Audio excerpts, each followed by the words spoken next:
कि खून जिसम चों निकले तो क्या उहदे नाल रोज़ा टुट जाता। रोज़े की हालत में खून अतिया देना कैसा है कि रोज़े की हालत में अगर किसी को खून की जरूरत पै गई है तो तुसी दे सकते हो या नहीं दे सकते। ये मसला भी समात फरमा लो जी मेहरबानी करके, बड़ा पेचीदा मसला है कि रोज़े की हालत में खून अतिया करना, खून देना किसी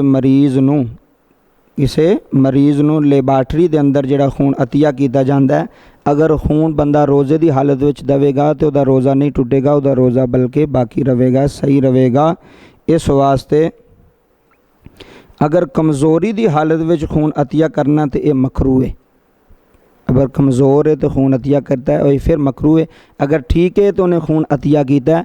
अगर जिसम चू बंदे का सारा खून भी निकल जाए, सारा खून नुचड़ जाए, उहदे नाल रोज़ा नहीं टुटेगा, क्योंकि जिसम चू बाहर चीज़ आ रही है, जिसम के अंदर नहीं दाखिल हो रही, बल्कि रोज़े दे विच जिसम के अंदर कोई चीज़ नहीं जानी चाहिए। ये खून अगर सारा जिसम चू निकल भी गया तो रोज़ा जनाबे वाला उहदा नहीं टुटेगा।